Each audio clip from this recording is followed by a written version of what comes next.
का फरमान मुक़द्दस है वलतकुम मिनकुम यदऊना इलल खैरि व यामुरुना बिल मारूफ व यनहौना अनिल मुनकरि व उलाइका हुमुल मुफ्लिहून। इस आयत मुबारका का तर्जुमा कुछ इस तरीके से मुतर्जमीन फरमाते हैं। आला हज़रत फ़ाज़िल बरेलवी ने अपने तर्जुमा कंज़ुल ईमान में इसका तर्जुमा कुछ इस तरह फरमाया है, और तुम में एक गुरो ऐसा होना चाहिए कि भलाई की तरफ बुलाएं और अच्छी बात बताएं, अच्छी बातों का हुक्म दें और बुराई से मना करें। यही लोग मुराद को पहुंचने वाले हैं। ये आयत मुक़द्दसा का मफ़हूम पाक ये बता रहा है कि ईमान वालों, ऐ लोगों, तुम में एक ग्रुप, एक ग्रोह ऐसा होना चाहिए जो भलाई की तरफ बुलाए, अच्छी बातों का हुक्म करे, बुराई से मना करे। वही लोग होंगे कामयाब और यही लोग जो है वो मुराद को पहुंचने वाले होंगे।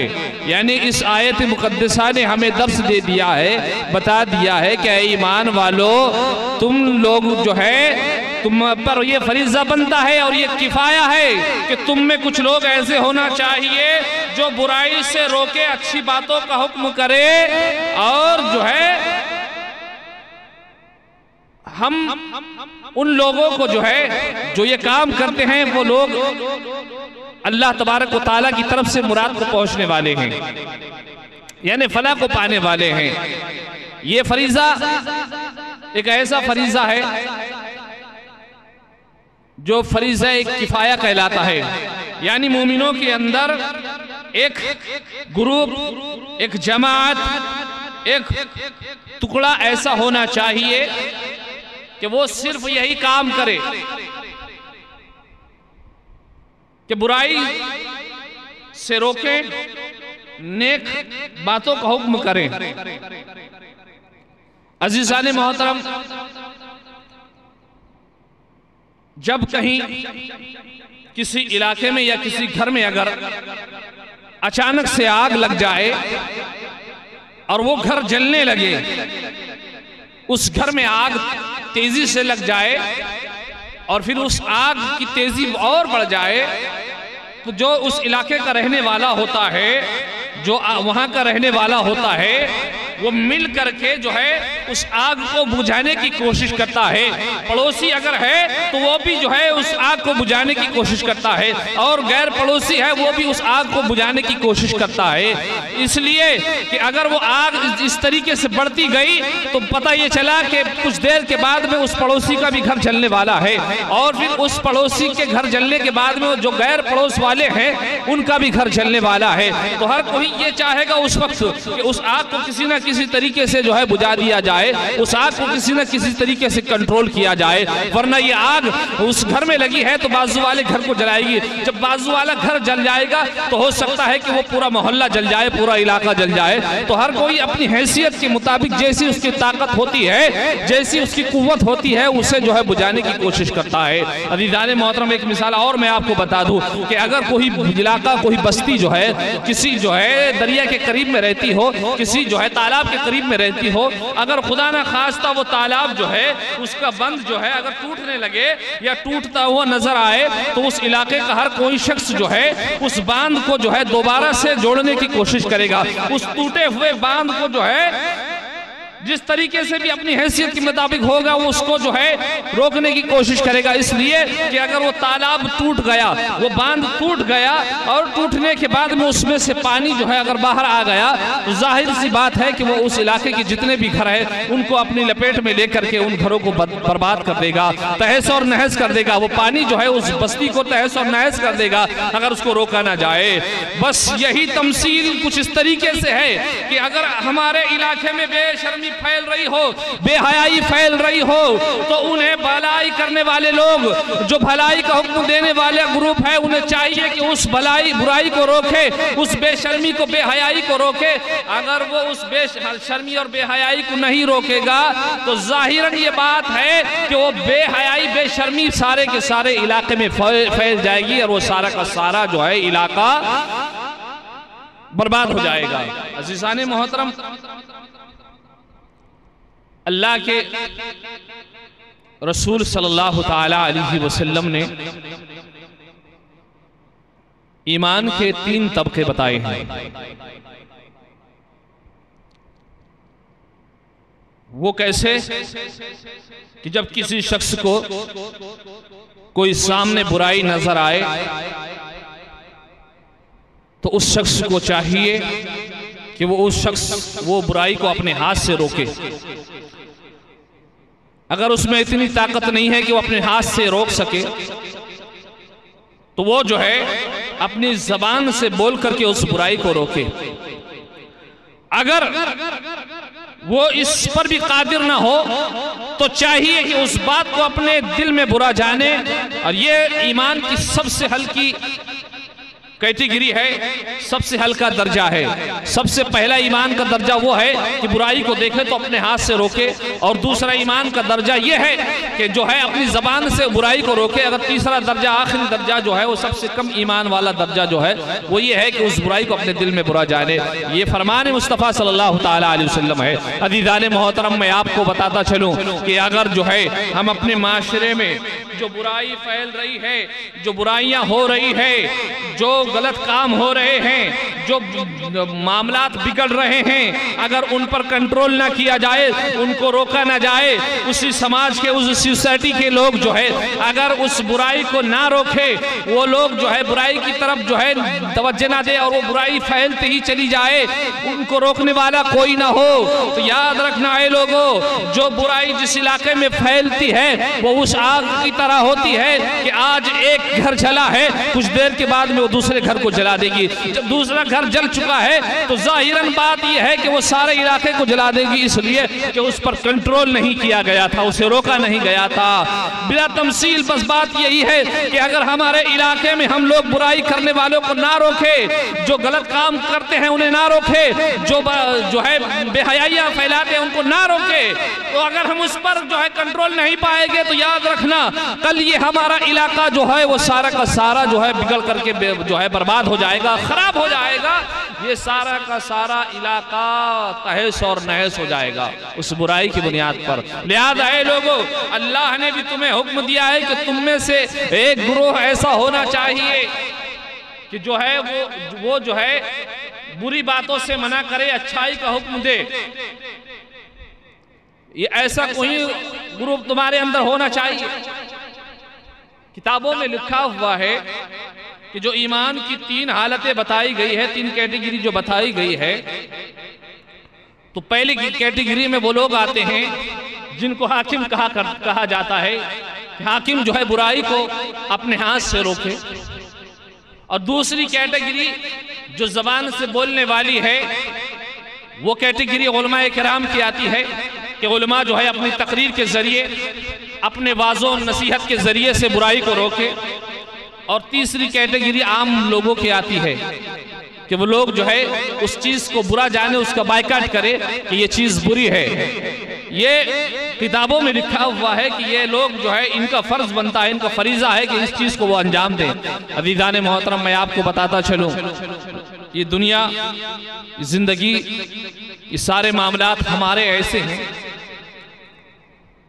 कि अगर इनके अंदर अच्छाई का हुक्म करने वाले ना हो,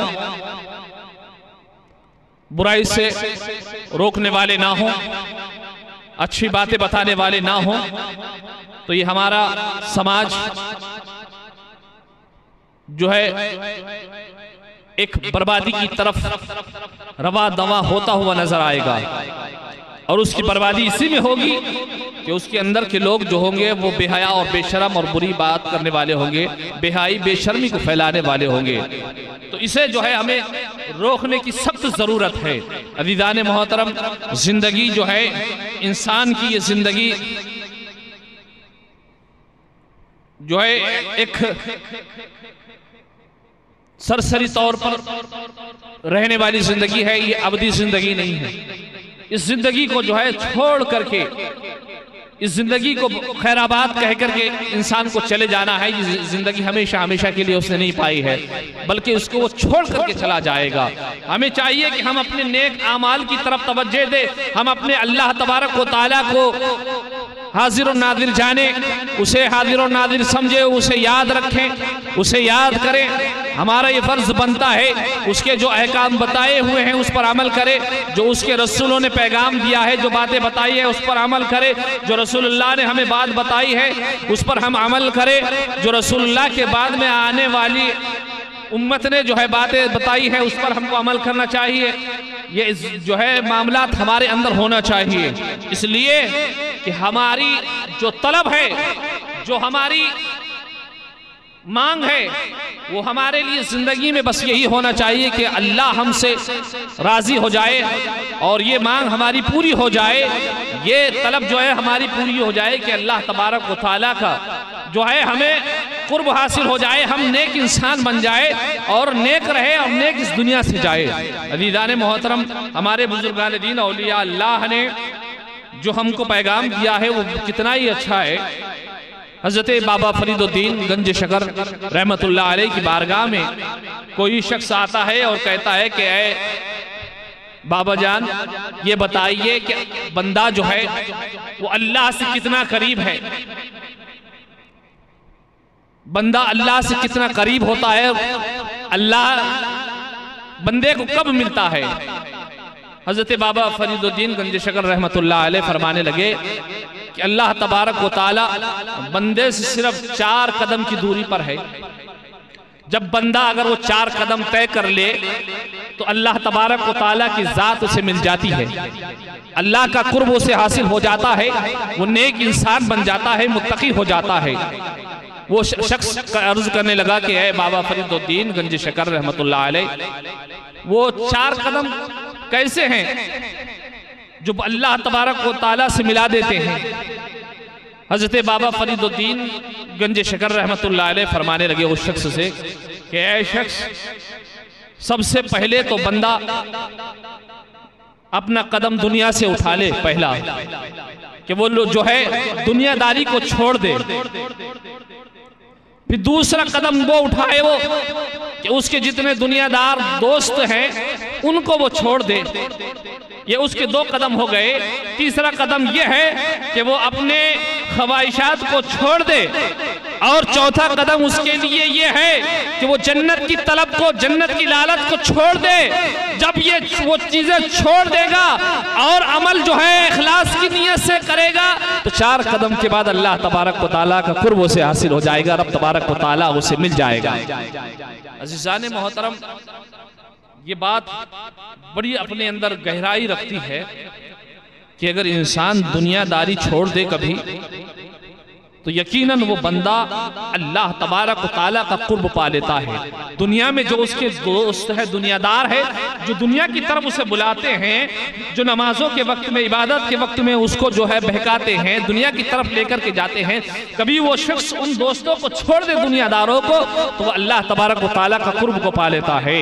और जब बंदा अपने नफ्स को, अपनी ख्वाहिशात को छोड़ देता है, जब अल्लाह के लिए वो बंदा मुखलिस हो जाता है और जो दुनिया के काम है उनको तर्क कर देता है, जब वो अपने नफ्स के लिए, अपने नफ्स के लिए सारी चीजों को छोड़ देता है और अल्लाह की तरफ अपनी लौ लगा लेता है, तो अल्लाह तबारक व तआला का उस बंदे को कुर्ब हासिल हो जाता है, अल्लाह तबारक व तआला उसे मिल जाता है। और जब बंदा जो है अमल करने लगता है, नेक अमल करने लगता है, तो वो ख्वाहिश जन्नत की ना रखे, वो बंदा जो है जन्नत की तलब ना रखे कि मैं ये अमल करूंगा तो जन्नत जो है मुझको मिल जाएगी, बल्कि तलब तो उसकी ये होना चाहिए कि मुझे जो है जन्नत नहीं चाहिए, जन्नत वाला चाहिए। अज़ीज़ान मोहतरम, ये बात बड़ी गहराई वाली बात है। जो समझते हैं, जो इल्मदा होते हैं, वो हकीकतन इस बात को समझते हैं कि सरकार बाबा फरीदुद्दीन गंज शकर ने जो बात बताई है बड़ी ही अच्छी और बड़ी ही प्यारी बात है। कि अगर बंदा उस पर अमल कर लेता है तो यकीनन वो अपने रब को पा लेता है, अपने रब का कुर्ब हासिल कर लेता है। अज़ीज़ाने मोहतरम, मैं आपको बता रहा था कि अल्लाह तबारक व तआला का फरमान ये है, वल तकुम मिनकुम उम्मतुन यदूना इलल खैरि व यामुरूना बिल मारूफ व यनहौना अनिल मुनकरि व उलाइका हुमुल मुफ्लिहून, कि तुम में एक गुरु ऐसा होना चाहिए जो भलाई का हुक्म करे, अच्छी बातें बताए और बुराई से मना करे। वही लोग जो है फला को पाने पहुंचने वाले हैं, फला पाने वाले, उलाइका हुमुल मुफ्लिहून। अज़ीज़ाने मोहतरम, आज के दौर में हम जो है फजीलत की बातें तो बड़े अच्छे अंदाज में बता देते हैं, फजीलत वाली बातें जो है बड़े अच्छे से हम समझा सकते हैं कि ये बात अगर अमल तुम ऐसा करते हो और ये अमल तुम्हारा मकबूल है तो तुम्हें ये सवाब मिल सकता है।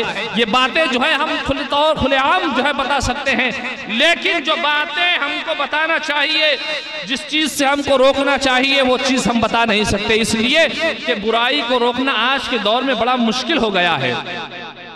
क्योंकि बुराई को रोकने वाला इंसान जो होता है वो बुरा लगने लगता है, हालांकि वो उसका जो है भला, उसका जो है चाहने वाला हुआ करता है जो उसे बुराई से रोकता है।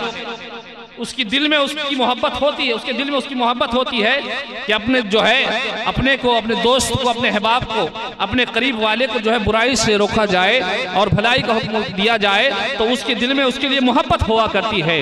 लेकिन आज जो है लोगों का हालात ये हो चुके हैं कि अगर उन्हें बुराई से रोके, बुराई से मना करे, तो बरजस्ता ये जवाब दे देते हैं कि आप अपना काम कीजिए। याद रखना है मोमिनो, हजरत अब्दुल्ला इब्ने अब्बास रज़ियल्लाहु ताला अन्हु फरमाते हैं कि सबसे बुरी बात यह है कि अगर कोई बंदा जो है नेकी का हुक्म करे, तुम्हें जो है बुराई से मना करे, बुराई से रोके, और उसके जवाब में तुम उसको ये कहो कि जाओ तुम अपना काम करो, तो ये दुनिया की सबसे बुरी बात है। और ये ऐसी बुरी बात है कि ये बात जब बंदा कर लेता है तो समझो सारी बुराइयां उसके अंदर मौजूद हुआ करती हैं। अज़ीज़ाने मोहतरम, नेकी का हुक्म करना ये बहुत ही अच्छा अमल है और बहुत अच्छा काम है। बुराई से रोकना, नेकी का हुक्म करना, बुराई से रोकना, ये बड़ा अच्छा काम है। इसके ताल्लुक से कुरान मुक़द्दस में भी आया है और कुरान ने भी फरमान दिया है कि तुम में बेहतरीन उम्मत वो है, तुम में बेहतरीन लोग वो है जो बुराई से रोकते हैं और भलाई का हुक्म करते हैं। ये काम जो बुराई से रोकने का है, ये बड़ा ही प्यारा और बड़ा ही अच्छा काम है, इसलिए कि ये मामला जो बंदा अंजाम देता है तो समझ लो कि वो हमारा खैर ख्वाह है। अगर हमें बुराई से रोकने वाले लोग ना हो तो यकीन जानो आज हमारे हालात जो हैं सबसे बदतर हालात हो सकते हैं। हमें हमारे अंदर अगर बुराई से मना करने वाले लोग ना हो, भलाई का हुक्म देने वाले लोग ना हो, तो हमारे हालात किधर के किधर हो जाएं, कैसे ही जो है हम जिंदगी गुजारे हमें कुछ पता नहीं चलेगा। इसलिए कि आज हमारे हालात देखें, हमारे मामलात में अगर ये है कि हमारे यहाँ अगर शादी होती है, अल्लाह के रसूल की सुन्नत है, बड़ी प्यारी सुन्नत है, बड़ी अच्छी सुन्नत है शादी करना, लेकिन उसी मौके से जो है इतने हम खुराफात कर लेते हैं कि हमें जिसका अंदाज़ा नहीं कितने बुरे खुराफात वो हैं। अज़ीज़ाने मोहतरम, मैं आपको बताता चलो आज जो शादियों में खुराफात हो रहे हैं, जो शादियों के अंदर खुराफात किए जाते हैं, जो ये बिल्कुल जो नाजायज़ है, जो हराम है, अगर उस चीज़ से अगर रोकने वाले लोग ना हो, उससे अगर मना करने वाले ना लोग ना हो, तो यकीन जानो जो हमारे शादी करने का रिवाज है, रसूलुल्लाह की प्यारी सुन्नत है, वो दुनिया का सबसे बदतर काम हो जाएगा अगर उसमें बुराई को ना रोका जाए तो। क्योंकि आज जिधर देखो शादियों के नाम पर जो है नाच गाना, बेहयाई, बेशर्मी, ये आज हर इलाके में पाई जाती है, हर मोहल्ले में ये चीज पाई जाती है। रसूल की सुन्नत है निकाह करो, शादी करो, रसूलुल्लाह की सुन्नत को अपनाओ तो तुम्हारा ईमान मुकम्मल होगा। तुम्हारे लिए अल्लाह के रसूल ने फरमाया कि आधा ईमान है निकाह करना, शादी करना तुम्हारे लिए आधा ईमान है। तुम नेक अमाल जो करते हो, जो नेकियां करते हो, जो इबादत करते हो, वो तुम्हारा आधा ईमान है। लेकिन निकाह करना वो तुम्हारे ईमान को कामिल कर देता है, यानी पूरा ईमान वाला बंदा वो हो जाता है जो अल्लाह के रसूल की सुन्नत पर अमल कर लेता है, निकाह कर लेता है, तो वो पूरा का पूरा ईमान वाला हो जाया करता है। अब बताओ कितना मुकद्दस ये काम है और कितना अच्छा ये काम है। लेकिन इसी मुकद्दस काम में हमारे यहाँ के हालात ये है कि हमारे यहाँ जो शादी का रिवाज बन गया है, जो उसमें खुराफात हो रहे हैं, अल्लाह की पनाह से खुराफात से, आज उन शादियों में बेहयाई का आलम ये हो गया है कि हम जो है बयान नहीं कर सकते। कुछ बेशर्मे लोग जो होते हैं, जिनको माँ बहन की इज्जत का पास नहीं होता, जिनको माँ बहन की इज्जत का ख्याल नहीं होता, जिनको अपनी माओ और बहनों की इज्जत की जो है परवाह नहीं होती, आज उन घरों में देखो जाकर के जहाँ शादियाँ होती है तो कैसे कैसे वो जो है काम करते हैं, कैसे कैसे गलत हरकत करते हैं, जिसकी अल्लाह से पनाह मांगते हैं हम लोग। ये हालात ऐसे बना दिए हैं कि उन लोगों को, बेहयाओं को, बेशर्मों को जो ये मालूम नहीं होता कि वो जो काम कर रहे हैं वो किसके साथ में कर रहे हैं, वो काम जिसके साथ में अंजाम दे रहे हैं वो कौन है, उनके वो कौन लगती है, इसका कुछ ख्याल नहीं होता। यानी माँ की इज्जत का ख्याल है न बहन की इज्जत का कोई पास है। अज़ीज़ान मोहतरम, बेशर्म और बेहया लोगों की ये बात हुआ करती है कि वो अपने हर मामलात में जो है बेहयाई और बुराई करते हैं। आज शादियां भी जो है बेहयाई और बुराइयों के तौर पर जो है होने लगी है। पहले तो उन शादियों के रिवाज वो बन चुके हैं कि जहां देखो वहां जो है बहन हो या भाई हो या रिश्तेदार हो, कोई आने वाला मेहमान हो तो उस घर के अंदर जो है आम तौर पर हल्दी का रिवाज हो रहा है, हल्दी खेली जा रही है, जो सरासर गुनाह और गलत और नाजायज और हराम है। कोई भी मर्द को ये इजाजत नहीं देता इस्लाम कि किसी गैर औरत के साथ जो है रब्त रखे या किसी गैर औरत को जो है वो हाथ लगाए, छुए। ये इस्लाम इसकी कतई इजाजत नहीं देता। न किसी औरत को ये इजाजत है कि वो औरत किसी गैर मर्द के साथ रब्त रखे, किसी गैर मर्द को छुए। ये बिल्कुल नाजायज और हराम है। आज हमारे यहाँ की हल्दियों का हालात ये है कि चचा की बेटी होती है और चचा का बेटा होता है, तो जो आपस में मजाक करते हैं और एक दूसरे को जो है हल्दी लगाने लगते हैं। यकीन मानो मुसलमानों, ये गुनाह ऐसा गुनाह है कि अगर इससे रोका ना जाए तो इससे पूरा का पूरा खानदान तबाह और बर्बाद हो सकता है। इस बुराई से अगर ना रोका जाए तो पूरा इलाका बर्बाद हो सकता है। ये बुराई ऐसी है, आज उसने जो है छेड़ा है हल्दी के नाम पर, कल कोई और गलत कदम ना उठा ले। और ये माशरे में ऐसा हो रहा है। बेशरम बेहया लोग जो हल्दियां करते हैं, जो एक दूसरे को आपस में मजाक करके हल्दी लगाते हैं, जो ये रस्म को अदा करते हैं, बेशरम और बेहया लोग हुआ करते हैं। ऐसे बेशरम बेहयाओं को समझना चाहिए कि तो उनकी खुद की इज्जत क्या है, उनकी माँ और बहनों की इज्जत क्या है। ये हमारे इस्लाम में कतई इजाजत नहीं है कि कोई मर्द किसी औरत को छुए या कोई औरत किसी मर्द को छुए, या कोई रिश्तेदार जो है किसी औरत को छुए या कोई रिश्तेदार औरत किसी रिश्तेदार को छुए। ये हाथ लगाइए बिल्कुल नाजायज और हराम है हमारे मज़हब में, इसकी कतई इजाजत नहीं है। ये गैरों का काम था, आज मुसलमानों में आ गया। याद रखना है मुसलमानों, तुम्हारे अंदर सिर्फ निकाह करना, निकाह की महफिल जायज है और ये अल्लाह के रसूल की सुन्नत है। अगर तुम इस सुन्नत को खराब करोगे, इस सुन्नत के मामलात को लेकर तुम बिगाड़ पैदा करोगे, तो तुम्हारा पूरा माशरा तबाह और बर्बाद हो जाएगा। तुम्हारी माँ और बहनों की इज्जत फिर तुम्हारे सामने जो है लूटी जाएगी, पामाल की जाएगी। तो फिर मत कहना कि हाय क्या हो गया है, फिर हाथ मत बनना।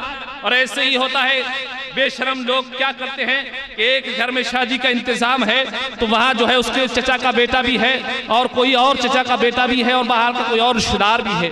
जब वो आपस में मजाक करने लगते हैं तो किसी को भी छेड़ने लगते हैं। उन्हें हया आना चाहिए कि उनकी बहन है जो इज्जत वाली है, उसकी बहन की इज्जत को संभालना चाहिए। तो अपने घर में बुलाकर के किसी और को अपनी बहन की इज्जत को लुटवा रहे हैं, ऐसे बेशर्मों को शर्म आनी चाहिए, बेहयाओं को हया आनी चाहिए। और ये इस्लाम भी कहता है कि हमें जो है बुराई को खत्म करना चाहिए, बुराई को रोकना चाहिए। अगर बुराई नहीं रुकी तो माशरा का सारा माशरा तबाह और बर्बाद है।